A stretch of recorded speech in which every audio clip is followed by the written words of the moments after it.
Il me disait, nous, dans l'islam, c'est Allah qui pardonne. Il n'y a pas d'intercesseur. Il n'y a pas d'associé. Il est Rahman, il est Rahim, il est Rafour. Et Allah subhanahu wa ta'ala, dans le Coran al-Karim, il me montrait des versets coraniques où Allah subhanahu wa ta'ala, il nous dit wa inni al-rafar liman taba wa amana wa amilu salihat thumma ihtada. Allah subhanahu wa ta'ala, il leur a donné à ceux qui sont nés dans l'islam la chance d'avoir un père qui les tire pour se lever le matin, pour prier, une mère qui leur prépare à manger quand la journée du Ramadan elle est finie. اللهم ثبتهم على الإيمان وارزقهم أعلى الجنان كما رزقتهم هداية القرآن بالقرآن اهتديت بالقرآن اهتديت في رحمه تحلو الحياة شوقا إلى المولى أتاي أسلمت روحي للإله نور الحنايا والضلوع لله أعلنت الرجوع آياته تغدو شموع ويفيض في قلبي سنا نور الحنايا والضلوع لله أعلنت الرجوع آياته تغدو شموع ويفيض في قلبي سنا.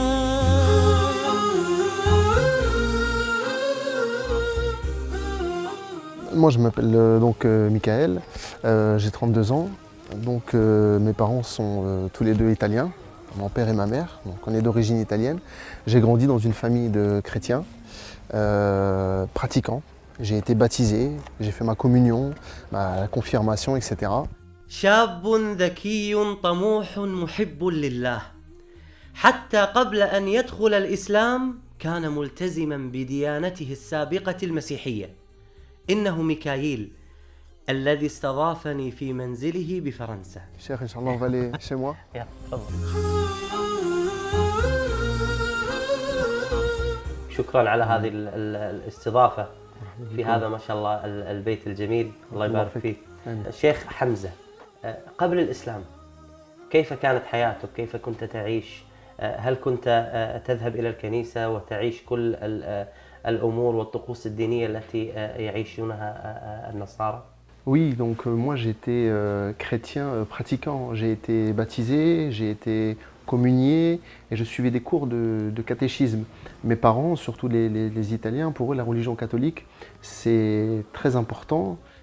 كان قلبه محبا لله فكان حريصا على دينه مهتما بالجانب الروحي في حياته. Donc à l'âge de 15 ans, ma recherche vers cette spiritualité a vraiment commencé. Je voulais développer quelque chose justement dans cette religion. J'étais attiré, j'avais quelque chose dans le cœur qui m'attirait dans la religion, vers Dieu. Mais cette religion ne m'apaisait pas, je ne me trouvais pas à 100% apaisé et serein dans cette religion. كيف بدأت تسأل عن الإسلام؟ Le déclic, il ne s'est pas fait tout de suite, en un claquement de doigts.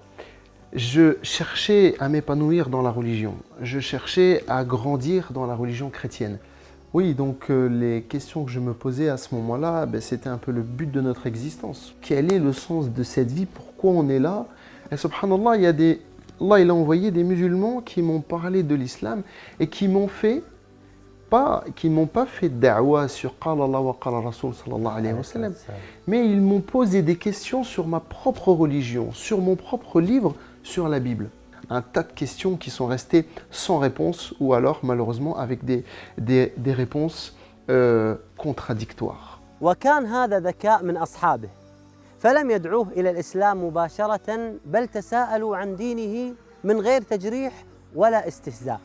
وهذا ما فعله نبي الله إبراهيم عليه السلام حينما قال لأبيه في سورة مريم يا أبت لم تعبد ما لا يسمع ولا يبصر ولا يغني عنك شيئا. فكان لهذه التساؤلات من أصحابه أثراً كبير على ميكائيل من تقربه للإسلام. بهداية من فضل ربي يكسو الجمال قلبي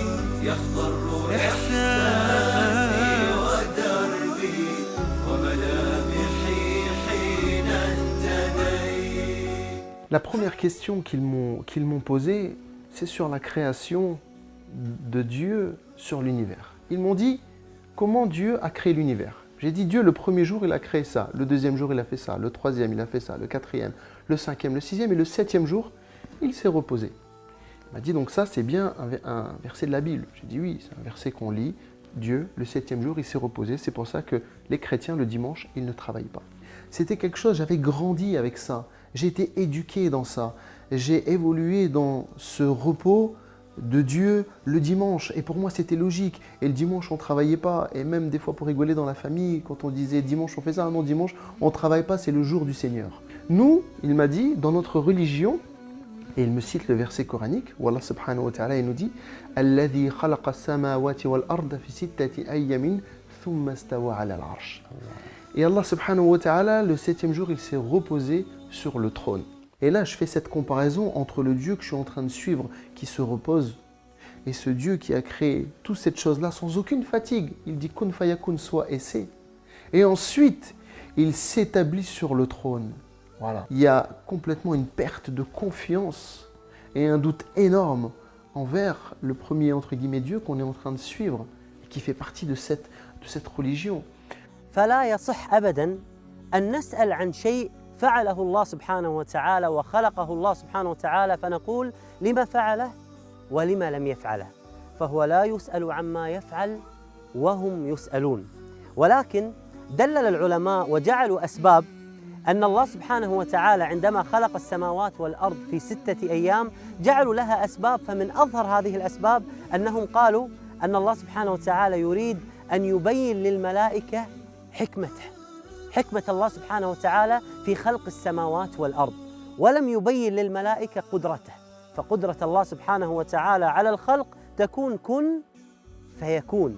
الملائكة هنا استعظمت خلق الله سبحانه وتعالى بأنه خلق السماوات والأرض في 6 أيام، ثم قال الله سبحانه وتعالى قال ثم استوى على العرش، فاستوى الله سبحانه وتعالى على العرش استواء كبرياء وعظمة لله عز وجل.